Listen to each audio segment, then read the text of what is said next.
Hi there, warm welcome back here on the show, and thanks a lot for staying with us here on Prime Morning. Just gone by was Kwekwa Santis for Ghanaians. It's going to be back again tomorrow. Make sure you're part of that conversation as well. We've brought you news and news flash as well. It also returns tomorrow here on Prime Morning. But right now, we're getting to our major conversations. We're going to be looking at the front page of the newspapers and then also getting to the two major things that we're looking at here on the show. It's proudly brought to you by Franco Trading Enterprise, still phones, Papa. And Franco is the place you want to go if you need your phones, you need your air conditionings, you need your televisions, you need your fridges, anything that has to do with your home appliance. Please do well and get it from Franco Trading Enterprise. As we celebrate Ghana Month, we've got some very nice discounts we're giving you, and so you want to go there and also get to enjoy this discounts we're giving. Go into any of our branches and you'll be totally taken care of. Customer service is best, and that's what we're talking about. So please do well and walk into any of our branches. You can download the app. It's the Franco Trading app. You get to see all the things that we have for you, the numbers you can call us on, and the branches you can actually visit based on where you live. And also don't forget that you can check on the website as well. It's www.francotrading.com, and you can also get all the updates that you need over there. Franco Trading Enterprise says still phones, Papa Fee, and it's a big thing right now. So do well and go and check us out, all right? And when you do, please do not call on numbers you pick from social media. Always call the numbers you see on our app or on the website, and you're good to go. You can call us and make any inquiries you want to make. Franco Trading Enterprise is always your best bet. And News Flash is proudly brought to you by Franco Trading Enterprise. This morning, we've got two things that we'll be looking at, and it has to do with the gold board situation in terms of the sole source and the issues that have come up. We're going to be looking at that. And also, the Energy Minister is advising that we do not remove the 1 Ghana cedi levy on fuel. If we do so, there are some repercussions, and so we're going to be looking at that also. And you can share your thought with us. Our WhatsApp line is active. You can also do so on our Facebook. We're streaming live on Facebook as well. My guests have joined me here in studio. Let me welcome them quickly, and then we'll go on the front pages of the newspapers. Then we can get into the major conversation. Just morning, I've been joined in studio by Austin Kobina Powers. He's a lawyer and AI researcher. He's joined us here on the show. Very good morning to you, lawyer. I hope you're good. Very well. Yes, good to see you. I'm fine, and I love your outfit as well. Thank you. Going straight from the call from here? That is so. I can imagine that. All right. Thank you so much for the time. Really appreciate it. And also here with me is the man, Awal Mohammed, my brother, NPP Communications team member. He's joined us here today. He's in I was thinking you're going to come in Fugu, actually. Yeah. Because you love Fugu. So I was thinking you're going to come in Fugu. Today is Wednesday, yeah. Oh, I missed, actually. Honestly, the only person that didn't, I'm sure, is Jamaica. The man who sits on money. Honestly, I missed it, but I think it's not really because it's. But is it reflecting what the president wanted us? The president did not walk the talk 2 weeks ago. That's the reason I think it's not institutionalized, because I remember when I watched him in Doma. Okay, he was in Kaftan like this on a Wednesday. So I was thinking that at least the president who said Wednesday should be for Fugu, which we all adhere to. You remember, anytime I come here, I come in Fugu because we have to adhere to. But the president. That's why I'm surprised you are not in it today. Yeah, I just missed. The president discouraged you from wearing. No, not that. I just missed this one. Okay. That's frankly, that's the reason I didn't come in Fugu. I just missed it. Okay. Right, well, thank you. And Lawyer Theophilus Jamaica Jr. is here with me this morning as well. He's NDC Communications team member, National Communications team member. Good to have you here again. Pleasure, my brother. How are you? I'm very well, thank you, and thanks for the time. Good. I don't think that if he's saying that he missed it, the president shouldn't be able to miss it. We are human beings. Yes. So it isn't really about not walking the talk, but yeah. In fact, the president when I came in, someone who choose the costume for him on a daily basis. You understand? The president is just not like you and I. So he's not supposed to miss it. Exactly so. For the president, yes. For the president, but you can miss it. Yes, I can because it's in my own. Right to whether adhere to what the president has asked me to do or not. But for him, for people to know that he's leading by example, every Wednesday he should be in a smock. Even if the people don't seem to follow you. They will even follow, because you see, the smoke he wore for the State of the Nation's address, I have ordered one. Okay. Yes, the same color, same thing. I've ordered one in Yendi, and they are doing it for me, because I love smokes. So anytime he wears, he will wear a very good one. You understand? And it motivates someone to also probably get a replica. So for him, he shouldn't miss it. Mine was chosen for me by someone. In fact, when I came in and I saw counsel down there in the suit, and I came in, I saw you in this. In fact, I was choosing something of the same color. Oh, okay. And the lady says, no, go for smoke today, wear smoke. And I'm like, so I just pick one in. Okay. You know, so when I came, I was about to test her to say, you caused me alone to be hooked. Yes, but until you are raising it, and the presence like, Wednesday. Yes, that is what was in her mind when she says, wear fugu today. You know, because I'm going to court after here. So I'll have to go back to change again. Yeah, so, but the optics as it is. But the so good still thing that is practice is still there, that you cannot wear anything to court except this. Yes, I mean, there are people who argue that, but for this, there's no distinction between the lawyers and all of you. Okay. So and when you try, some people will even kill you for it. So don't go there at all. Don't try to convince them. They won't take it. Even in the buildings that they are sweating. And they still want to wear it. So maybe he carries some other powers, and I don't know. Maybe some like what he's doing currently should actually be construed as advert. Okay. Yes, which the ethics frown on, that the lawyers should not dress that way publicly. Oh. So you see that the senior ones from court, they remove everything quickly before they continue. But because of time constraint, from here, maybe his case is 9 o'clock. He can't go back after 8:45, go and start to sit somewhere and start to change. Yeah. That will be difficult. Yeah. So in the midst of all this, there are a lot of barriers they put in the way of lawyers. I mean, the legal profession is one thing, particularly our part of the world, that is not moving with time. You hardly see somebody in the US dressed this way, as if they are like the way we see it. Yeah. But the British still do it. Then, of course, we should be asking ourselves, the weather, the conditions, we still need all this. You can be made a lawyer, wear the robe and the wig, hang it somewhere in your room, and the other things flow from it. But if you try it, there'll be another trouble for you to deal with. So you leave it there.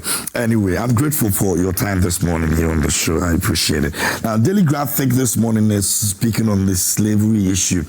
And it says slavery is criminal. President Mohammed declares at UN tables motion for reparation. Voting is today. And Kwekwa Asante spoke extensively on that issue. Only 44% of big push projects awarded through sole sourcing. The Rose Minister says so. Controller partners banks to develop a digital payment platform. And Damang Mine Ministry commits to competitive bidding to select investor. And the Stanbic Bank launches Obasima to finance women's businesses. That's Daily Graphic this morning on the front page. Now, let me move on to Daily Gist. And Daily Gist says the NDC dishes 5,000 police slots to activists. And Mahama reset economy is broke. Government borrows cash to pay workers. Minority petitions OSP Shraj CID over gold ball deal with Standobe. And that's one of the issues that we're taking a look at this morning here on the show. Tama plane crash victims to be buried on Saturday, and Rose Minister awards 81 sole sourced contracts in 7 months, and that's around 73 billion Ghana cedis. That's the Daily Gist this morning. And Baumia speaks at the LSC Africa Summit on AI. That's also on the front page of Daily Gist. The Accra Times is here, and it says that Mahama storms UN on transatlantic slave trade, criticizes slave trade as dehumanizing, and parliamentary democracy. Bargain speaks out. Ayariga Afinyomak in Concord, that's also captured on the front page of the Accra Times, and they call for stronger parliamentary institutions. Unimark boss commends government for 400-bed capacity, hostel support, and sole sourcing claims. Rose Minister sets record straight, and boost for Black Stars. Ibrahim Muhammad doles out $5 million. Ayariga supports 244 students. They enjoy financial assistance. That was also captured by the Accra Times this morning. The overseer is here and it says that Abuja exposes fourth state minority hatchet job on a big push. Mahama transatlantic slave trade, a crime that must be recognized, and Toll's remarkable comeback from crisis to top government performer. Mahama visits Nubi farms as private investment drives agricultural growth, and away from that, Agri Minister fires back at Fabag over tomato crisis, and Ghana signs security partnership with EU to tackle regional threats. That's also captured by the overseer. The Ghanaian publisher in this morning's reporting a few issues. Court declares Sisi Edem slams Yoko's unlawful conduct, and Lancashire Youth and NDC a walking contradiction. Afinyomak says so. Minority turns the heat on big push deals, and we are Dako's Nubi farms driving high-tech rice production. I had the president visiting that farms as well. Now, the last one is the Economic Times. It says Cocoa Board shadow contracts inside the 32 billion Ghana cedis debt crisis and Olam PBC connection. And Ghana's gold exports expand sharply. Import bill shrinks, and first 2 months of 2026 as compared with 2025. That's captured by the Economic Times. The last one of the year says Burkina Tomatoes industry leaders rally for national self-sufficiency, and that's the Economic Times this morning. Pretty much that will be the newspapers for this morning here on the show. Don't forget you can send your messages to us. Our WhatsApp line is active. We're streaming live on Facebook as well, and you can also share your thoughts over there. Let's first of all take a look at the issue of fuel prices.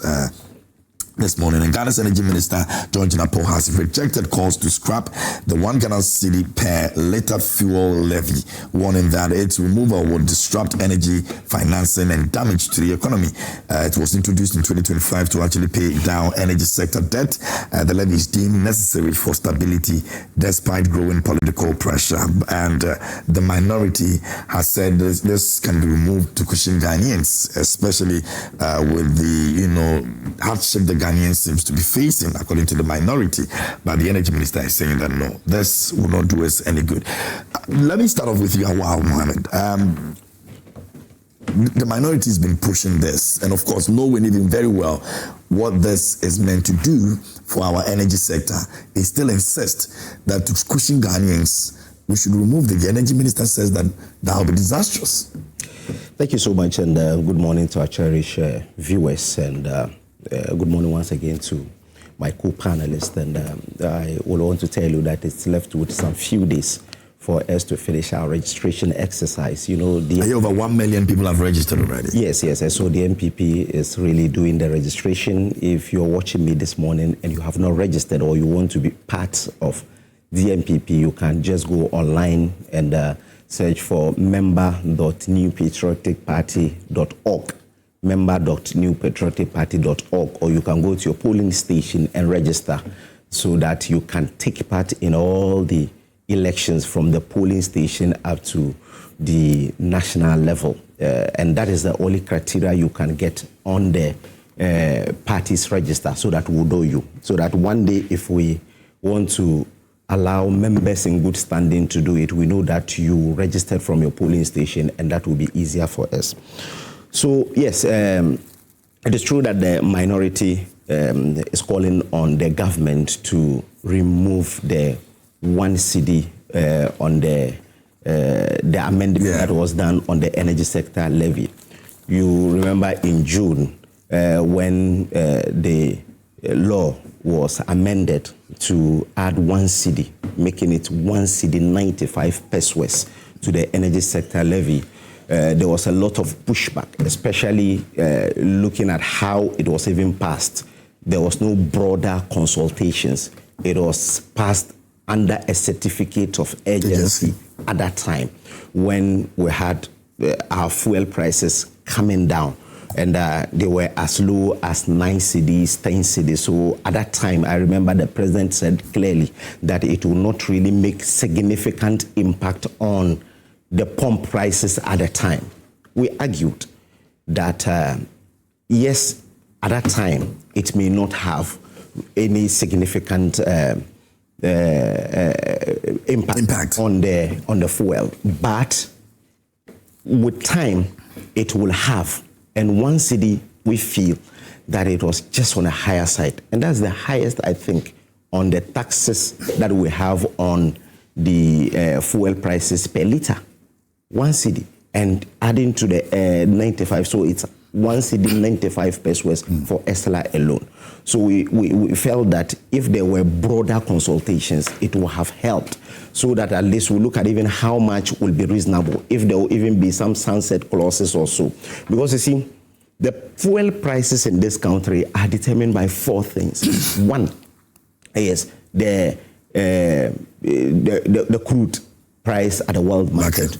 2 is the exchange rate. 3, taxes and margins, and the 4, cost of storage. So these are the 2 are not really changing, like the taxes and the margins and the cost of storage. They are almost static.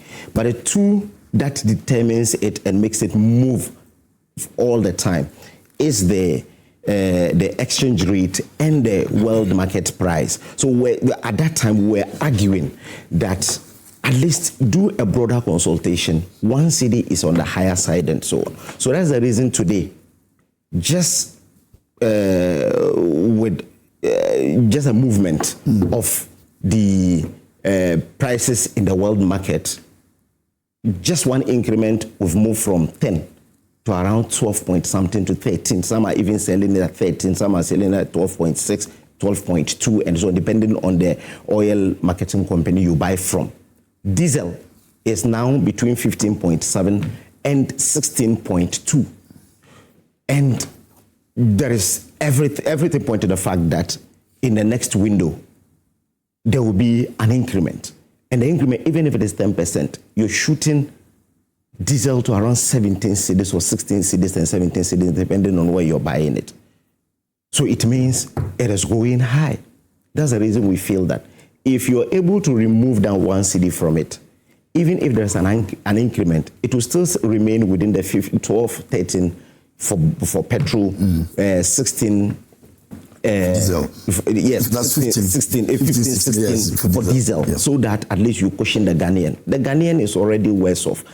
Look at the amount of monies we are paying on even utilities. Water is around 14% in the last 1 year. Electricity is 24% in the last 1 year. Salary increment is only 9% for the year. You get it? So when you look at all these things, farmers are crying because they cannot even sell their produce. And if you come and increase it like this, you know, one thing about fuel increment is that it has reverberating effect on anything. The food you buy, almost everything. Because you go and buy Kinky and she'll tell you she went and bought the maize and paid higher for transport. And that's the reason you're buying it at a higher cost and so on. So that's why we're saying that, yes, you have really been able to introduce it. It has gotten you a lot of money. You see, one thing that we said that the last time when they were passing it, when we had to even stage a walkout, is that you came in with a rhetoric that you will remove some taxes. Yeah. You remove e-levy, you have done a few. E-levy, COVID, betting, and so on. This one alone, the 1 cedi alone on fuel, is more than all the 3 or 4 taxes put together, the amount of money generated from that 1 cedi. That 1 cedi is generating 5.7 billion. But it's for a specific job. 5.7 billion. E-levy, the highest we got was 2.1 billion. COVID, 3.1 billion. Betting, 180. So when you put even the 3 together, which are taxes that are taxes of choice, e-levy, you will only have to be on Momo before you can pay e-levy. betting, I will never bet because of even religious reasons. You understand? So it is only COVID that at least it's something that everyone pays. But if you put everything together, even the D levy alone surpasses all. But you want to look at it from what the D levy is supposed to be doing. What is it supposed to be doing? The energy sector, this is one of the most important places or institutions if you want. And if you're not able to keep that place running, the whole country becomes a standstill. We have 95 that's our production. We have 95 pesos ESLA. For that that's enough for that to push in the energy sector. You see, so we don't get into the problems that we'll get into, which of course at the end of the day would affect production in the country. We cannot consistently pay for the inefficiencies of ECG. This is according to Ato Forsen on the March 3rd, 2025 at the Economic Forum. Let me just quote from him. He said, the ECG collects only 62% of the revenue for power it distributes, leaving 40% unpaid or lost. A report by Daily Graphic on 3rd March 2025, Dr. Forsen said, consumers cannot be forced to pay higher tariffs to cover ECG's inefficiencies. Instead, we must address the root causes: inefficient billing, high system losses, and poor financial management. The money we're told will be able to use to buy fuel for ECG. And this is what he told us in March. So why must we be paying for the inefficiencies of ECG when they say, as at March 2025, that they have the magic wand to change the fortunes of ECG around? There were committees that were set up to make sure that they do this.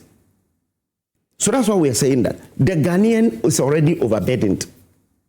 So if you add the 1 cedi, and there is an increase, because today we do not know when this Iran-US-Israel war is ending. You remember 2 weeks ago, it shot to $119 per barrel. Before it came down, and it's still around 100 per barrel. You don't have any control over it. What you have control over is your forex, right? The exchange rate and the taxes. Now the exchange rate, according to Joy News last night, I saw it on your page, that it is now 11.7. So it means what even the Chamber of Oil consumers are saying, that it will be 16%, 17%, will be higher, because they were even calculating it with only the $100 per barrel. Because don't forget that this one, the increment we just did was on only around 71, 81 so if per barrel. Today it is 100, and the exchange rate is also running, because according to Joy News it is 11.7. That is what I saw yesterday on Joy News. You understand? So it means it may even go up to 20%. If it goes to 20%, 16 cedis, and you're doing 20% of 16 cedis, you may be buying diesel close to 19 cedis per liter. Right, that's the reason we're saying that. Remove the 1 cedi, even if it is 20% increment, at least we'll buy it at 17 cedis per liter. We're not calling for anything higher. We're saying that this one, you have control over it. Do it. If you're saying that you're buying fuel, fix the inefficiencies at ECG, so that at least we'll be able to really get this one, so that Ghanaians will have some respite. Very well. Thank you very much, Awal. Let me have the talk, the take of Austin. I'll come to you, Council, for the last one. Yeah. The issues are plain. And I think it's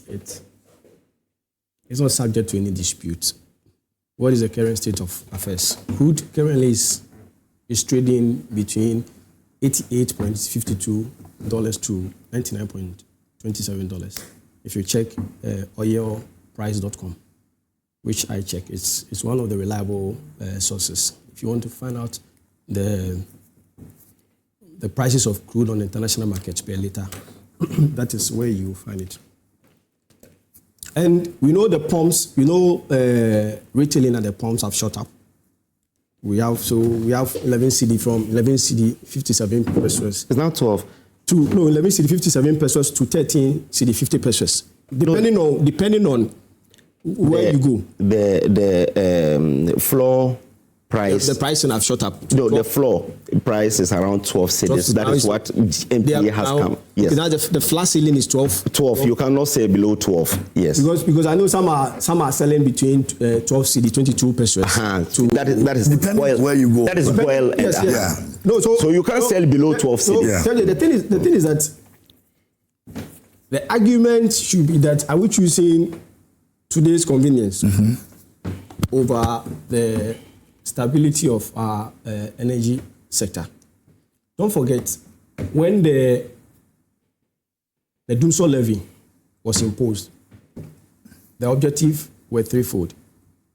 One, to provide support for energy generation, again to clear energy sector legacy debt, and also to stabilize the sector.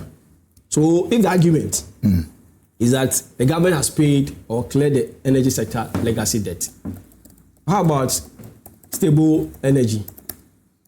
Are we done yet?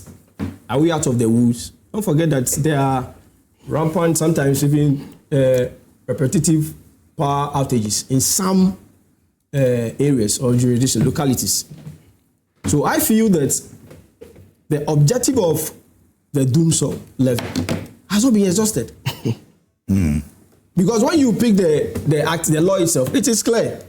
It outlines the reason why, in fact, the reasons why the law was brought to Parliament, indeed, for Parliament to sanction same. Yeah. So I am convinced that even though there's argument about the hardships and other things, oil prices have shot up on the international market. Must government cushion it? Don't forget, some days ago we were told the government had to borrow money to pay public sector compensation. You get it? I think that some of these things are not sustainable. We need to build a society where we all share the responsibility. A long time. We want a stable energy. Don't forget, when we were plunged into Dumsor, the consequences.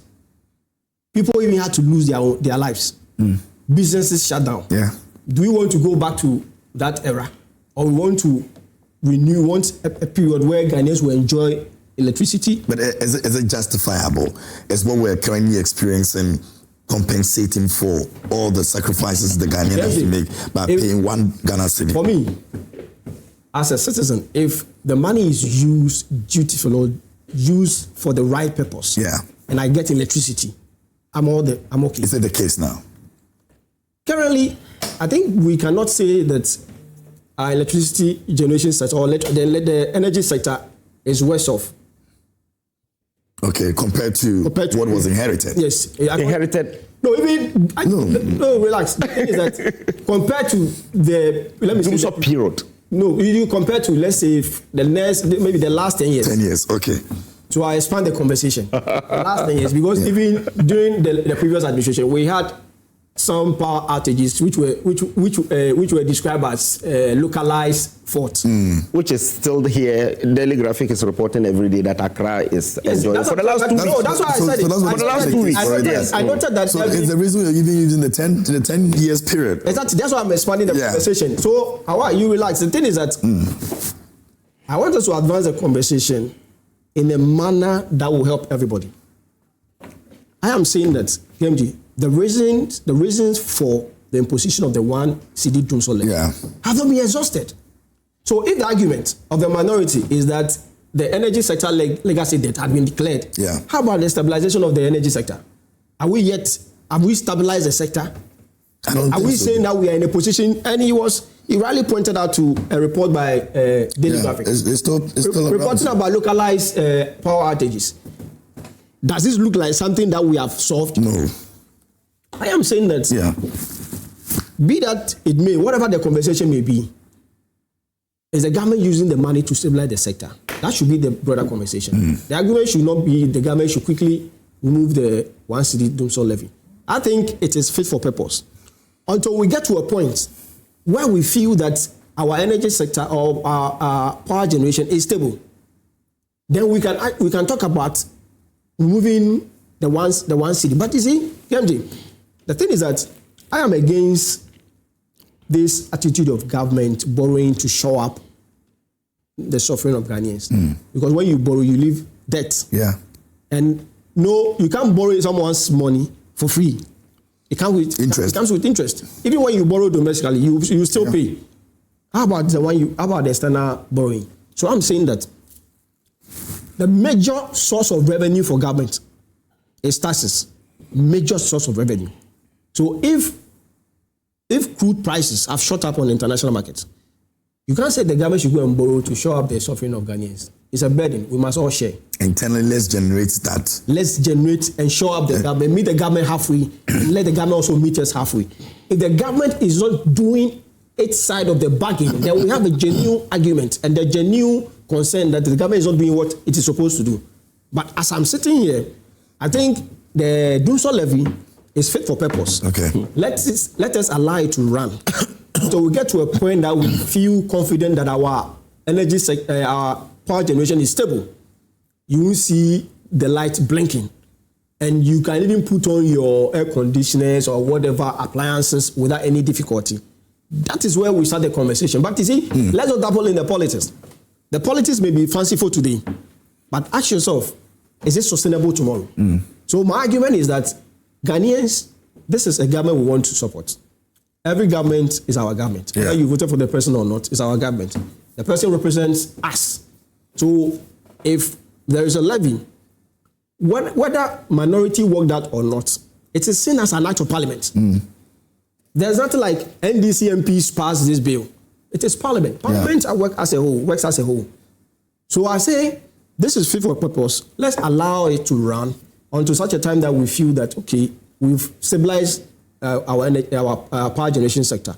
Now let's reverse the 1 cedi Dumsor Levy. And that is where I think we must push the conversation. Okay. Thank you very much, Austin. Let me move on to Jamaica. There's one thing, though, I want to also find out from you. Maybe when you make your statement, you can also add that to it. Austin made a very great point, and it's the fact that we'll get to a point where we feel it's actually, or maybe has done the job it's supposed to do. Now we have to withdraw it.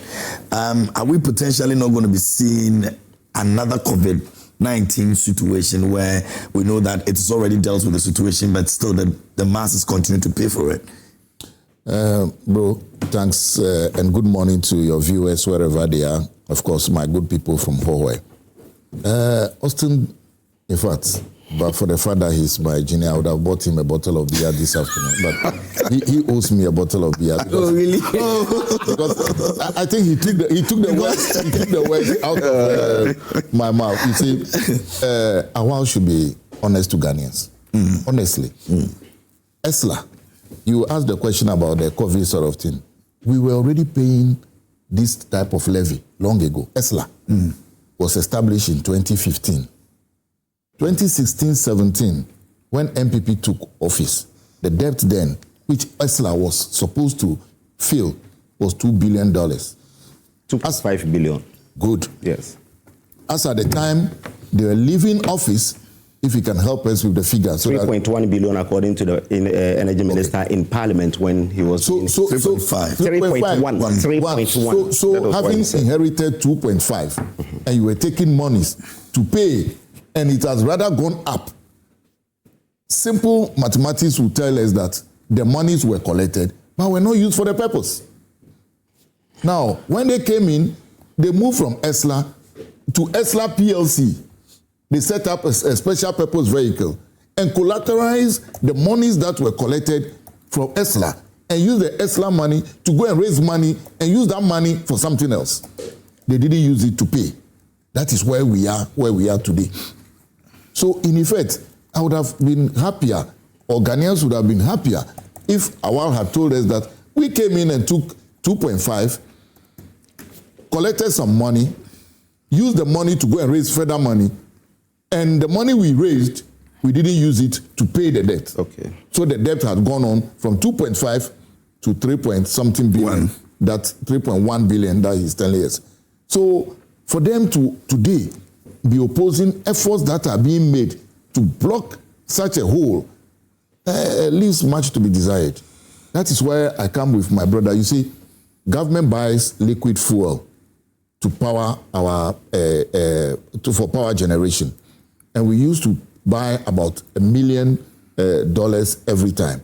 Now the ESLA, as they are talking about, is supposed to cushion the buying of the liquid fuel, so that we have power generation.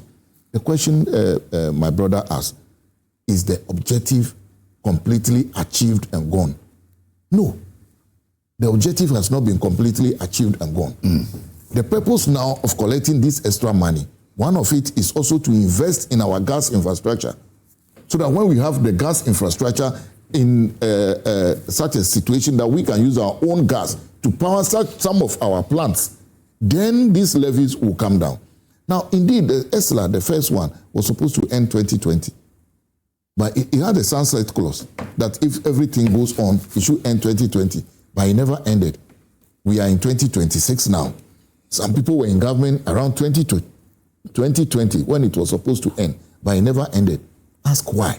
Because the purpose for which they collected the money, they didn't use it. I don't want to double in mischief to say they use it for Kinky Party or any other thing, but they didn't use it for that purpose. Now, moving on, how are we going to sustain our power generation? You see, apart from what my brother said, that when you borrow, you're going to pay not only the interest, you pay the principal that you borrow. Secondly, why do we have to defer our suffering and compound our suffering for tomorrow? We can't do that. Now, if conditions become so hard and so unbearable, look, there's no president I've met recently who has not been listening. Currently, if we take this off, then the Minister of Finance will have to go and look for money and give Ministry of Energy to be able to get our power supply steady. Where are we going to get that money from? Somebody has to pay. You pay and I pay. That is what is happening at the moment. So there's no point as today deferring our payment and our suffering for tomorrow for someone else to come and pay. That will not be prudent economic management. So the best is, let us face it now. Everybody, but for few people, everybody is praying that the Iran war will end quickly. Indeed, the ones who started the war are even making efforts to end the war quickly, so that the prices will go down and all of us will be able to continue to enjoy stable power, lower fuel prices, and the general conditions in the country will come down. My brother raised an issue about utilities. About a week or two ago, we all saw it. PURC has asked for a reduction in water tariff, electricity tariffs, albeit no matter how small it is. It should be something worth celebrating. It should be something somebody must talk about. Even those who were not in favor, instead of saying, well, we have seen this, they said, no, it should have been 10%, 15%, etc. As if when they were in government, they were bringing it down. Yeah, we reduced it. Let me give you another example. You remember during COVID, we enjoyed electricity free. Who paid for it? Who should pay for it? Well, the government said that they were helping Ghanaians, you know. It was a populist movement. It was a populist thing. COVID-19 situation. Yes, it was a populist situation. We paid for it at the end of the day. We are still paying.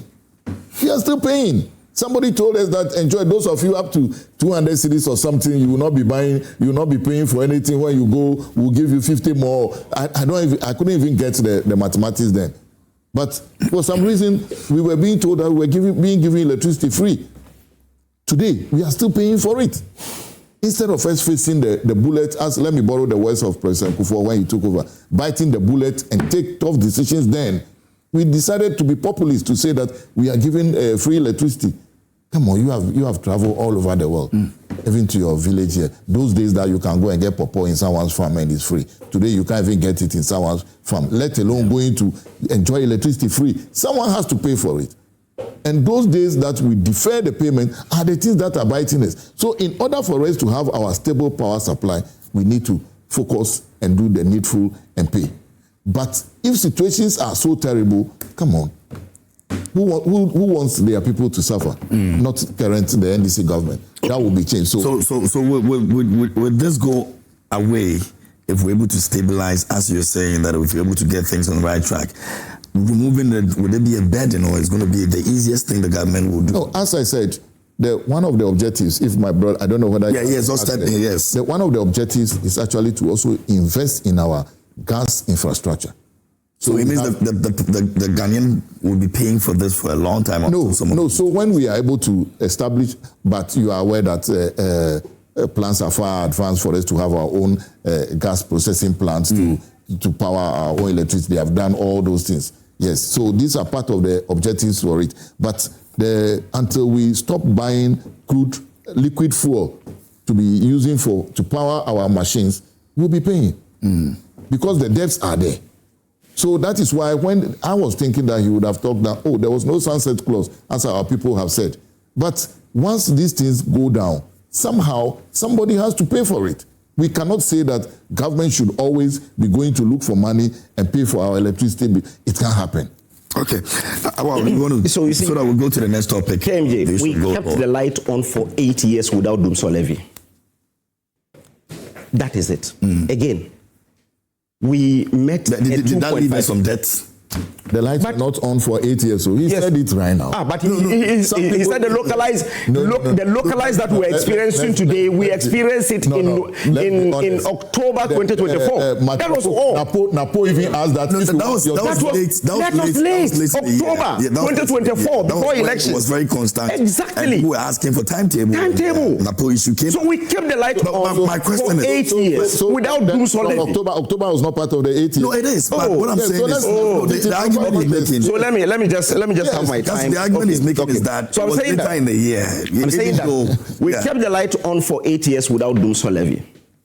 You see, if you tell me that the objective for its setup has not been achieved, so we have to achieve it, then we will never achieve it. It's like, why do you think the reason is that Atufosin is telling us that if ECG sells power to Ghanaians, they are able to collect only 60%. The 40% goes into losses or uncollected monies that they are supposed to collect. So it means we're fetching water with a basket. But that is a managerial issue. It can't be fixed. So you fix that managerial issue so that this one will even go. That we can fix. Once we fix that situation, you think they can fix it? But they have not said it. Because you see, when we came in, the first thing the energy minister said in parliament was that he's looking for a concession for ECG. You remember? He set up some experts to a committee, and they finished their work in June that year, 2025. What has happened to that committee? What has happened to the privatization of the ECG that they said they needed the private sector to even come in because they will be able to cut down the losses to around 80%, which is the benchmark? You understand? We're still doing 40% losses. So if you tell me that, well, let's just achieve that, we will not achieve that. On ESLA, you see, we did not only inherit 2.5 billion. We inherited a take or pay agreements that were paying for idle plants that we're not using. We're paying $500 million every year, $500 million every year for power that we're not using. And that is why you bequeath to us. You bequeath ESLA. If not for this take or pay, ESLA could have cleared all the debts. All. If you look at the collection of ESLA. But we paid Car Power, which you brought in and negotiated that whether they produce light or they don't produce, we have to still pay them. In 2019, we gave Car Power 59 million, 347 million for AXA, and Cent Power over 200 million. So yes, ESLA was there to clear this debt. ESLA could have cleared the debt by 2020, and that is a fact. But unfortunately, you left us with a take or pay agreement that we were paying close to $1 million. This was even captured by World Bank. That indeed we were paying for idle plants. So do you expect ESLA to clear it? That is the reason we have to remove the sunset clause on ESLA and make it permanent. But the argument so that we'll be able to fix the problem. You see, the problem that he's talking about, that we should fix the problem before we're able to remove it. We made sure that the ESLA that was supposed to end in 2020, we made it permanent. So that at least the collection will be able to offset the debt. And that is the reason ESLA was set up.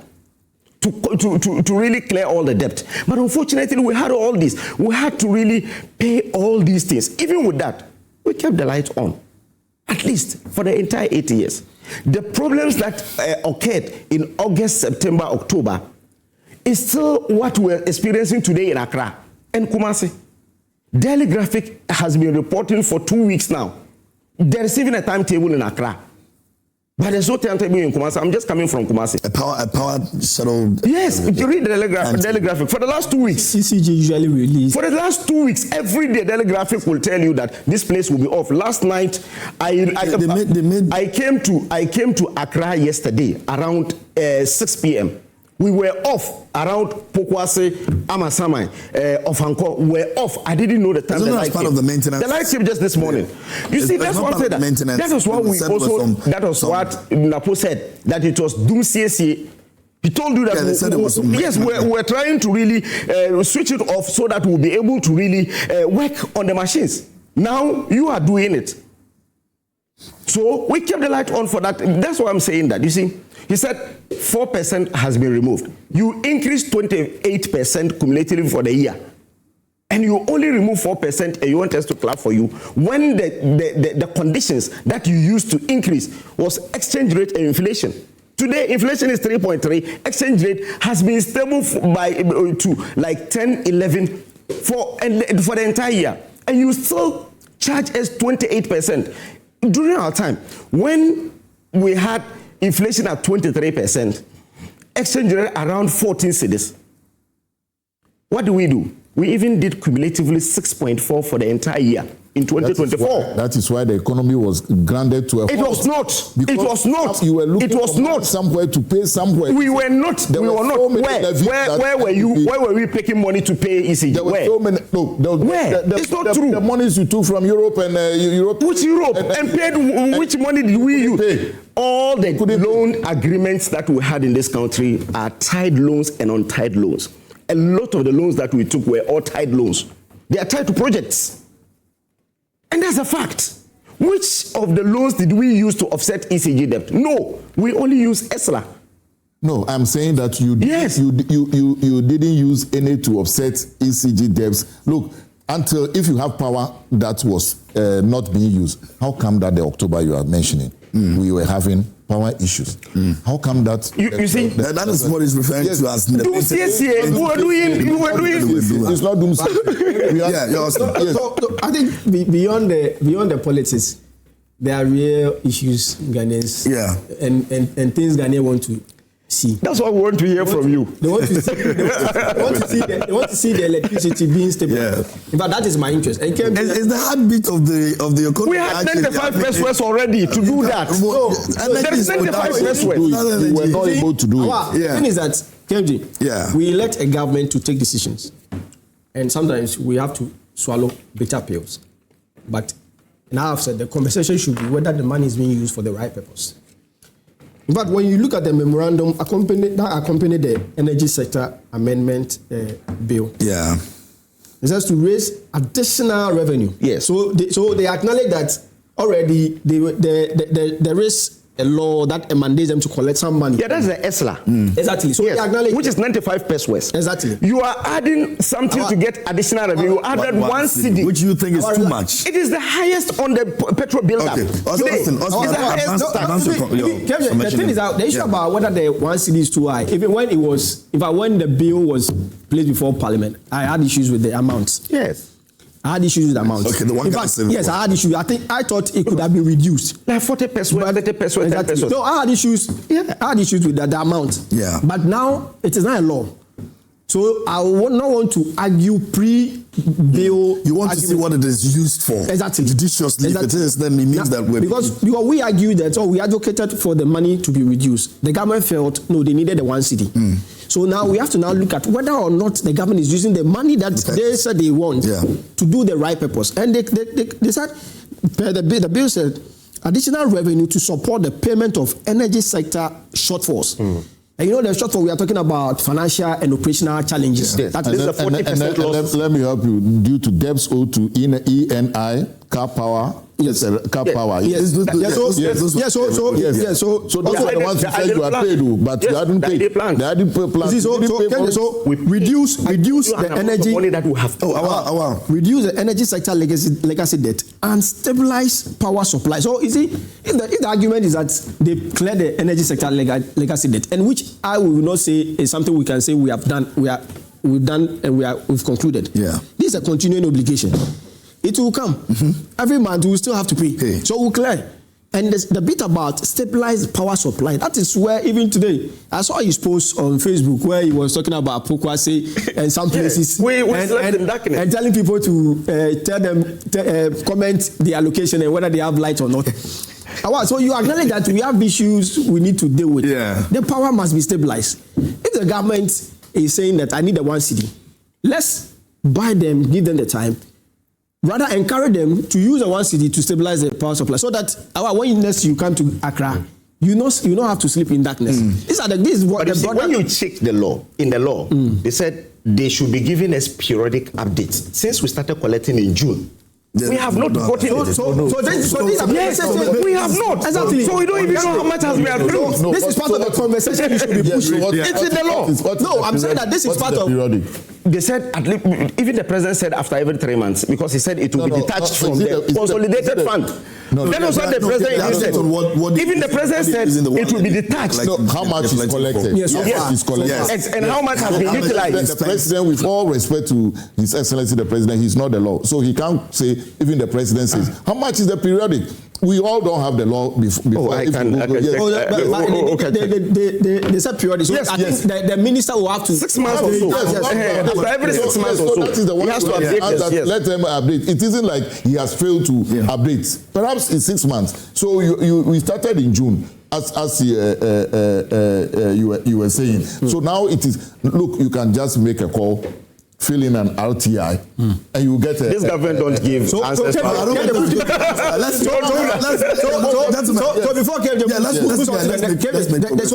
So you see, from the questions you directed at you realize that the issue has more to do with trust versus prudence. Do you understand? Let's see what is on the table. What are you doing? So maybe that's a conversation we should be having. We still think 1 cedi is too high. But have we not moved from that? Exactly, we moved from that argument. No, we are saying that scrap it. What are you using it for? Okay, KMJ, I've just received a message from the ministry that the period for which the Ministry of Finance is to account to Parliament about how much has been collected. The period is not due. Okay, this when is the date? That's the next When is the date? So find out when exactly, then we'll take that into consideration. Now, the Gomoa Easter Carnival is coming up, and this Easter, the celebration is moving to Gomoa from the 2nd to the 5th of April 2026. The Gomoa Easter Carnival takes over the Gomoa Central constituency with 4 unforgettable days of color, culture, music and pure excitement. Experience vibrant street parades, electrifying live performances, rich cultural displays, visual arts, food, fashion, and exciting brand activations. A beautiful blend of heritage, royalty, and modern street culture, all in one destination. This bold initiative is championed by the Member of Parliament for Gomoa Central, Honorable Kwame Asari, being A+.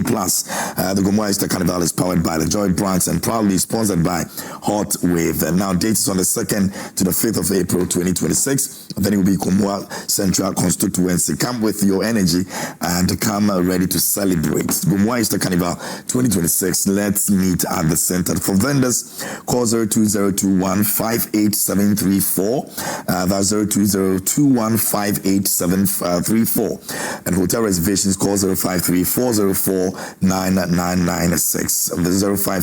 053-404-9996. And you can be a part of this. It's going to be exciting. Over 30 artists will be performing in Gomoa Central, and it's the reason you need to come through and also come and celebrate with us. It's going to happen from the 2nd to the 5th of April 2026. You're not missing out on that. Now, a lot of work is ongoing in Gomoa Central as we speak, and we'll bring you more updates on that as well. So, yes. make sure that you're part of that awesome celebration that will be happening. Anyway, so we want to move on to our next conversation, which has to do with contracts, sole sourcing. Now there are two major issues. At the end, NPP believe that it's a major scandal. The NDC says it is not, because the ministry has tried to justify the whole situation, both the Roads Ministry and that of Gold Board. Now Gold Board is estimated around 11 million, which was supposed to be a contract, a sole sourcing contract that was given to the Deputy Chief of Staff of Operations, Stantobe. And they've also explained, Sami Jemfi has been explaining why that was done. There's another issue with the Roads Ministry, which the minister has also come out. In fact, he says that it's only about 46 of those out of the 70-something, contract that was given to. But the question is, those people who got a bid, whether it was for one single person that is in power, part of the government or not, was the job done and done well? People are asking questions about whether the amount was bloated or not. They want to hear, if it was not bloated and the job is done, why the need for anybody to be, speaking against it? So we want to also hear from you. You can send your messages on WhatsApp, and then we're streaming live as well. I think we'll try and see if we can get that of the Roads Minister and his response to some of those issues. And then since they all had to do with contracts and all, maybe we can just double the two of them together and then see how best we can have that conversation. If we have that video, we can take it. If we don't, let me just begin. Okay, let's take the video on that. Road project. And same was willingly and timeously provided. There was no attempt to conceal any information. I am grateful for the opportunity to update Parliament on the status of implementation of Big Push project, infrastructure project. Mr. Speaker, no ministry is subjected to as much consistent scrutiny as the Ministry of Roads. On average, about 10 questions are filed weekly, covering wide-ranging issues from contract awards to project cost and timeliness. The ministry also regularly gets invitation for committees of Parliament to respond to development within the sector. Mr. Speaker, I welcome the scrutiny. It strengthens accountability and ensures that we remain aligned with the expectations of Ghanaian people. I wish to assure the House that I take the responsibility entrusted in me with the utmost seriousness. Implementation. Mr. Speaker, additionally, 23 road projects valued at 14.88 billion, which were awarded by the previous administration and abandoned by contractors due to lack of dedicated funding and were absorbed as part of Big Push. These projects were novated to be Big Push under the new funding. Mr. Speaker, these are some of the projects that. All right, so that's the Roads Minister responding to some of the issues, Honorable Agbeja responding to some of the issues on the Big Push contracts, the sole sourcing, the single sourcing, what you know as sole sourcing, and in the floor of Parliament, and also the issue of Gold Board, the 11 million Ghana cedis that was also awarded, the contract that was awarded to Stantobe, that has also come up as well. Let me start off with Esquire. Let me start with you. How are these issues going to be, as it were, leaving the minds of Ghanaians as some sort of scandals that the NDC government is supposed to be dealing with right now? Before I answer that, you asked me to check on the excellent accountability. I understand it will be done by end of April. End of April. Yes, March. March. Okay. End of March. End of March. Yeah, that was what he said in Parliament. Yes. He says 6 months. No, he said this March. He announced ending of. He announced it in Parliament that ending of this March. Yes. Then we should also make the point that the law also allows it to be extended. The period they can give the. Okay, so by the end of March, if they want to extend it, started collecting from June. You started collecting from June last year. So, and also that is not the law. So maybe we should be the law. That's what the law says. Yes, so we know the phrase. The law is the law. Then the purpose really is either we continue using liquid fuel, which will add 40% to our bills, or the one Ghana cedi. So back to your main issue. Yes. So it will be prudent to choose the one Ghana cedi anyway. Back to your main issue. You see, people have been looking for scandal for all this while. So even the things you mentioned, let's be a bit fair and honest and equitable towards Stan Dogbe. Are you sure Stan Dogbe was awarded contract? Is that the thing? Well, it's a company that was awarded the contract, but the company is linked to him in a way, and so it means that, I mean, ultimately it doesn't mean so. Let's be clear. A company is different from the individual. We know absolutely, and the individuals run company. We know, and is Stan Dogbe still part of that company? That is one of the things that you guys too can also help us. So let's be fair to Stan Dogbe. Contract was not awarded to Stan Dogbe. At least let's be fair to that. Yes. So we can move on if we establish that. Number two, sole sourcing. What is the real reason for sole sourcing? Either as a result of emergency, as a result of absence of other skills which others can provide, as a result of efficiency and institutional knowledge, as a result of experience. Those were the reasons why sole sourcing comes in. Let's take the road sector, for example. Now, you know that I saw a news item shamefully attributed to the minority, saying that the inability to automate the tolling on our roads is causing... I think 2 days ago, it was even in the newspapers. Yes. Were you not sad about such a statement? The people who took away the toll booths are today telling us that the inability to automate the toll booth is causing revenue loss. But taking away the toll booth is not causing us revenue loss. Come on, let's be serious as a country. Now, the survey work for toll booth alone, for us to get the toll booth done, has taken over 8 months. The survey work. Yes. Then the bidding work will also take another long time. Then you are talking about revenue loss. Now, some of the contracts, as I understand from the Honorable Governor Agboja, the minister, is that a number of the projects were inherited. Some contractors were trying to leave site, some had left site. Let us bring them back. They are already on it. Let us re-award it, innovate it to them so that they will continue along that line. It is not about any other thing, nobody benefiting. Secondly, for example, if you take Atimpoku to Aplau Road, they were given to 8 contractors. All so because they want the work to be done quicker, they want efficiency, and they want timeliness. Each day, people are complaining. I'm surprised that I'm not on his Facebook wall, but I'm surprised that we have not had situations where they are talking about roads already, if he's talking about power. There are roads that people are even threatening to demonstrate. Which better way to get some of these things done than to go for a quick one? Remember, this was not being done out of the vacuum. There was what is known as value for money. That is why the value for money office, as is being proposed to be established, I am all for it. There was value for money, so that no projects are duplicated as we have. No projects are such that somebody is giving money and says that there's a condition precedent which was not fulfilled. So I'm walking away with your $12 million.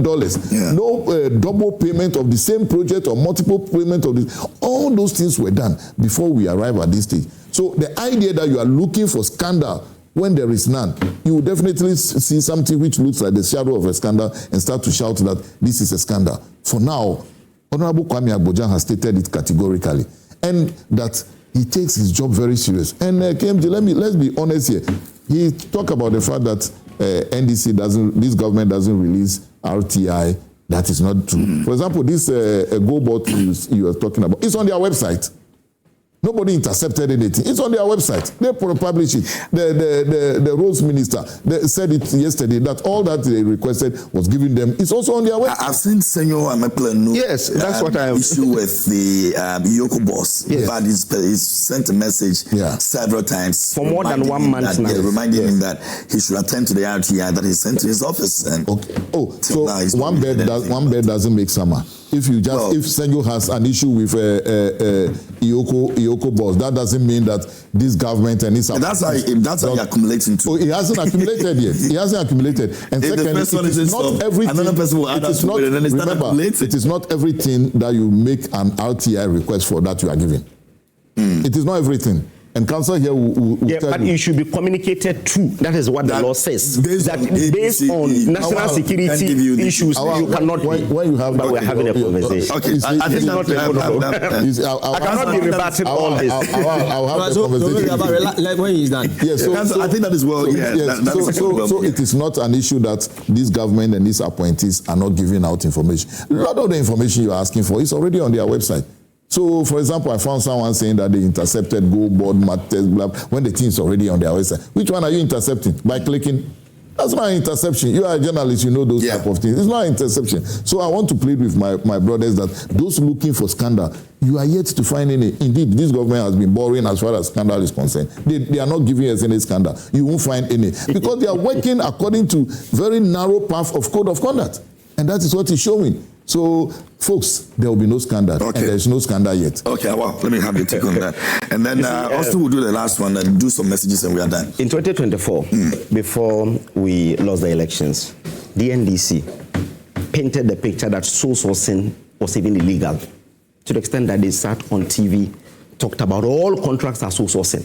And that is recipe for corruption and so on. They said all these things to the extent that in the minds of people who do not really understand the law, thought that sole sourcing was just completely illegal thing.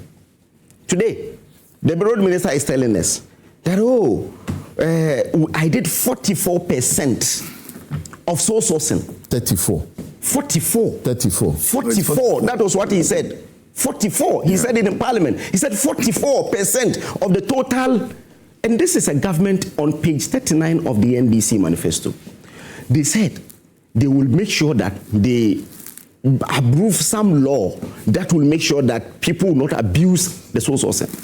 Today, within 1 year, he has done 44, and that is not an abuse of the sole sourcing. It's not an abuse. To the extent that a government that told us in opposition that when we come, we'll make sure that people will not do sole sourcing and restricted tender. Today, they are deeply engrossed in it to the extent that the rots that is coming up, you'll be shocked. And that's the reason Senyo and others were denied information on procurement.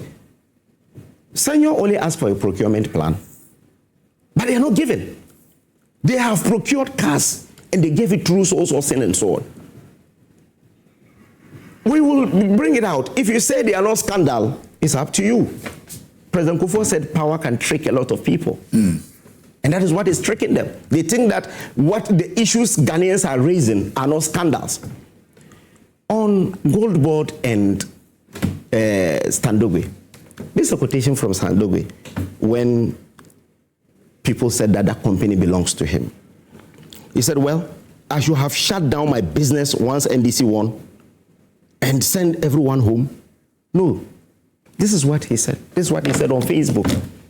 That the company belongs to him. Oh, that is not to mean that the company belongs to him. The person alleged that the company belongs to you. Where's the connection? Then he told them that, do I have to shut down my company because of that? Read the allegation too. Let's connect it. There is an allegation. Read the allegation. You don't just pick one phrase and just say that is the connection. Okay. So why is it that only some group that are benefiting? Some of you were given appointments and at the same time you are taking contracts in addition. Why are you doing that to the people? This is what the lady said. And he came and said that, well, I should have shut down my businesses once the NDC won and sent everyone home. This is why he said. This is the allegation and this is why he said. And again, you see, but Stan has the right to own his business, right? Yes, he has the right to own the business. He has also the right for the business to be able to apply for any... That is perfect. That is perfect. Yeah. But you see, the measuring rod you used yesterday should be used on you today. You remember Kenoforiate's data bank. He resigned from data bank in 2013. He resigned from data bank and was not operating with data bank from 2013. In 2017, when he took over as finance minister, we did the Franklin Templeton 1 billion. The current deputy Minister for Defense sent him to Shraj, said that he was using gold data bank to fleece the state. The minority at that time started a vote of censure motion to the extent that he was invited to Parliament to even defend it. They couldn't prove whether he really used data bank to fleece the state, but he was not even in connection with data bank. As counsel said, that indeed it's possible Standogwe had resigned from the company, but it's a beneficial owner. That was what you used against Keno Farata. So this, that indeed he has. This is a payback time. No, it's not. You see, when we raised the issues of the company that was awarded the contract, the company submitted its bid. The last day of the bid was June 1st. And they submitted the bid. And they won it. No, I'm coming. When they submitted that bid, at that time that they submitted the bid, they did not have Works and Housing certificate that qualifies them to even bid for the contract. It was the following day that they went to Works and Housing on the 2nd of June and paid and did Jinahoji and took that certificate. How did they even submit that certificate? That is one. Two is that we're asking the question. We said it was sole sourcing. Sami Janfi says it's not sole sourcing, it was restricted tender. I argued that restricted tender and sole sourcing, what is the vast difference? Restricted tender is saying that bring at least 3 companies, invite at least 3 companies, at most 6 companies to come and bid for it. We're asking Sami Janfi, how many companies did you invite that you gave it to him?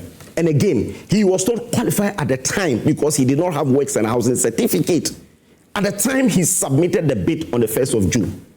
So that's the reason we have sent it to Shraj, for Shraj to investigate. This is a government in their manifesto when they said that when contracts are even awarded above $5 million, there will be someone to even make sure at the procurement office to make sure that indeed there was value for money. What has happened to that? Okay. We have not heard that. So what we're saying is that value for money, the sole sourcing that they bastardized, the sole sourcing that they said it was illegal, the sole sourcing, it is what they are using today. So they are telling us that they are really engaged in corruption because this is what they don't. You said we are having a chat. Let me just help with the chat. That I want sometimes help the viewers that when you bring A and you bring C, show the connection. So show the connection.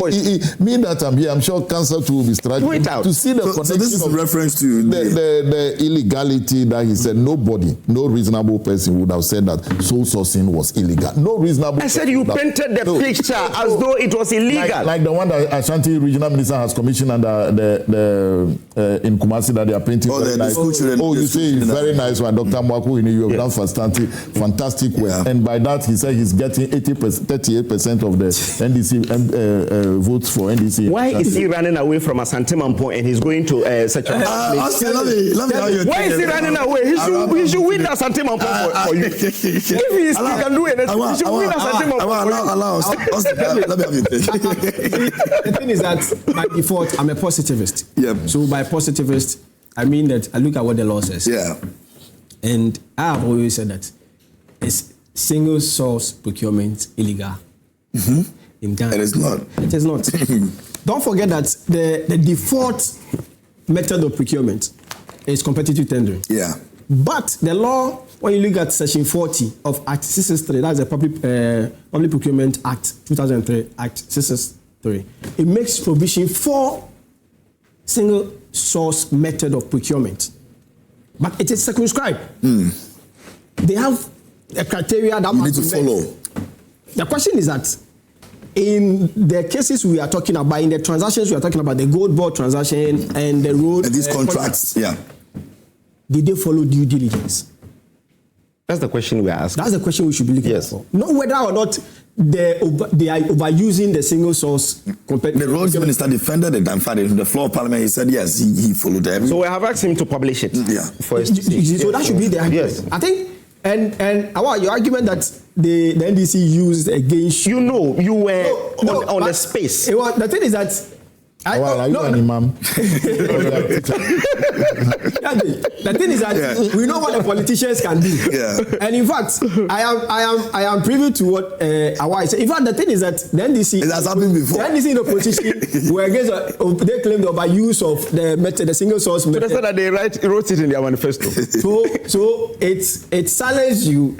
And you also want to use it like you ask, it's a payback time. But the thing is that it is legal. And I'm only looking forward to a conversation about whether or not the right process was followed and whether or not the contract awarded gives us an opportunity or helps us to even get what we want. Do you understand? The value for money. That is what the conversation should be about. But the thing is that sometimes you also interrogate the procurement with a bit about the good board, the procurement of furniture. Yeah, for the renovation and all, yeah. But when you look at the criteria set out in section 40 of Act 63, does it meet the criteria? Was it urgent? Was the supplier the only person to supply the furniture? And so does it meet the criteria? These are the questions we should be asking. If it does not, then that is where it raises questions or doubts in the minds of an ordinary Ghanaian that perhaps something may have gone on. So we should be approaching the conversation from that angle. Whether or not the furniture was so urgent that it was so urgent that we didn't have to go through through the competitive tendering. Yeah. And whether or not the company was the only company in this country who could have done that. You get it? And we also whether or not there was an urgent need that without the furniture today, or if they hadn't supplied the furniture today, the office will shut down. Do you understand? And any other method impracticable, that it is impracticable to use the competitive tendering. One of them also include the effectiveness of the original procurement, meeting the needs, the limited size of the proposed procurement, the reasonableness of the price, and the unsuitability the original. The thing is that the criteria I've outlined, these are the major criteria you have to look out for. But you see, the question is also that single source procurement is also approved by the PPA, the Public Procurement Authority. So we should be asking ourselves. ABAJ is in court. So we should be asking whether they are doing the work we have empowered them to do or not, because they are more like police. They are supposed to streamline. But they can also make mistakes over there. Exactly. The thing is that that's why we should be interrogating them. So the argument that PPA approved is a non-starter. No. That is not a fail-safe argument. I think. So let me land. I think single source procurement is one of the methods used, but that's not the default method. So we should be looking out for whether or not there was value for money. Yeah. And whether or not. And let's not politicize it. No, let's not. No, I think we should move beyond the politics and look at the law and whether the right process was followed or not. That's so under MPP, there can be politicization. Under NDC, should be politicized.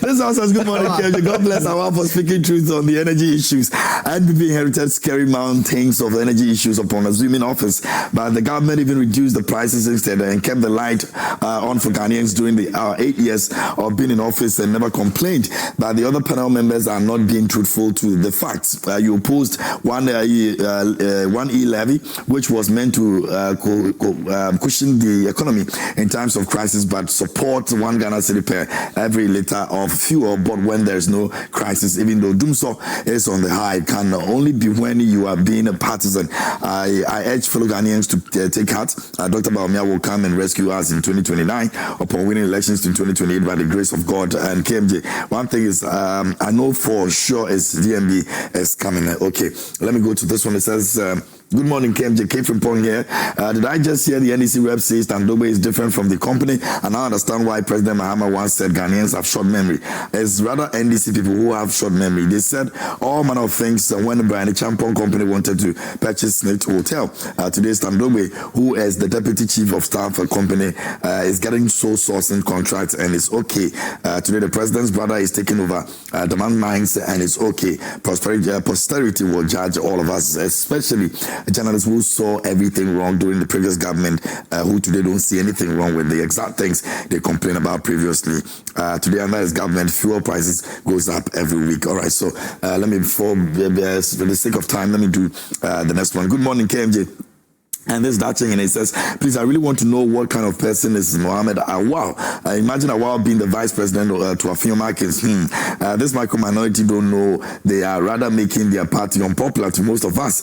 If they like, they shouldn't take Musa Danquest's research seriously. The rest will be history. How can you collapse to all toll booths and be blaming the current government for delaying to reintroduce it? Sometimes when you think about some of these things, the NPP communicators say you will end up insulting them, which is not the best. Yes, we won't even take insult here, so please don't go there, okay? But thanks for the message, by the way. Kwamina Acidity have for Train Suya says, good morning, host. It seems there's something wrong with the macro minority. It is not the same macro minority cancelled the road toll and abandoned Goso to Tepa Road. A comprehensive road construction project is currently underway nationwide. Big push initiative has come to stay. Special midweek to Honorable Alaji Collins Dauda. Michael is in Spintex and it says that, good morning, Kenjan. Hope you're doing great. I'm well. Thanks for asking. The MPP has collapsed the road toll booth for their personal reason. In fact, the minority is short of criticism and they don't know what to complain about. That is why Mr. Awal is saying that as for them, they say it, and if nothing is done, they will still criticize. So, okay. This one over here says, good morning, Mr. Host. Please, how much did Sami Jemfi buy his office television? Okay, so you want to know the details of all of that. Hamza Mohammed says, good morning, my brother KMJ. Please tell Awal in your studio to stop throwing dust into the eyes of Ghanaians this morning and face the reality. The NPP has been in power for 8 years before, and we all saw the stage they left this country into. Awal made the point that the NDC government left them with take-or-pay agreements, which they were paying $500 million every year. My brother, I want to tell Awal this morning that under their regime, all the powers purchased the agreement had take or pay in it, and I dare him to tell me one contract that they signed without the take or pay agreement in it. I don't think Ghanaians should allow NPP as a political party to get closer to the corridors of power in this country. All right, maybe I'll do the last one and then we're done for today. Good morning, host. NPP can choose to go naked in protest against the Ghanaian web, but that will not win them power because they opposed Ghana's independence. Akosombo Dam in 1992 constitution, but Ghana didn't collapse. They should stop hiding behind politics to undermine the state because Ghana will prosper whether they like it or not. Anyway, those are some of the messages that we have signed contract. Yes. When they are all over saying that in the 8 years we didn't add a single megawatt. Anyway, interesting thoughts, and thanks for your messages. I really appreciate it, and thanks to you, gentlemen, for showing up this morning and helping this conversation. I don't take that for granted. Austin joined us this morning here on the show, and for those of you who are seeing for the first time, he is a lawyer and AI researcher. Austin Kwabena Bracon Powers. Very big thank you to you, and also to you, Awal Mohammed. Thank you so much for coming this morning, MPP Communications team member, and lawyer Theophilus Jimegan Jr., the man who sits on money. Yes. Yes, the Jimegan, that's the one who sits on money. So he has a lot of money. But I'm grateful. Don't forget that Gomoa Easter Carnival is happening on the 2nd to the 5th of April. So please do come through. Let's have a good time together. It's going to be in the Gomoa Central Constituency, Honorable A+'s constituency. And this morning, a lot of work is ongoing at the moment. We're trying to see how best we can bring you some updates on that, and also the team will be making a trip there to also get to know some of the things that are happening over there. So yes, over 30 musicians are making their way, including your top artists from Sarkodie, Shatawale, Stonewall, Keche. I was with Keche yesterday at the office of the Honorable Member of Parliament, and they are very ready for the show as well. So yes, do come through and let's have a great time together. Today is your birthday. Senyor's birthday is today. Senyor Ameklenu, it's your birthday today with your 20 your twin sister as well. So yes, happy birthday to you, Emmanuel Senyo Ameklenu, and your twin sister Emanuela Senyo Ameklenu. The two of you are celebrating your birthdays today. Happy birthday going out to you. May God bless you. And it's the birthday of another. Okay, so from NPP to NDC. So it's the birthday of Metal Junior Nunu. He also sent me a reminder of it, and so it's going out to you, Emmanuel. I didn't even know it's Emmanuel. Emmanuel ni Aitefio Abola Metal Nunu Junior. Hi, what is it? Matthew, what is this? Of Frederick Kanzute Ani of TV3. Okay. Okay, his birthday at 3FM. 3FM. Okay. Yes, Okay. yes, Frederick of 3FM. Frederick, for myself and all of us here, at least myself and Councillor has Awesome, appeared on your shows. Yeah. Happy birthday. Okay. We'll do the needful.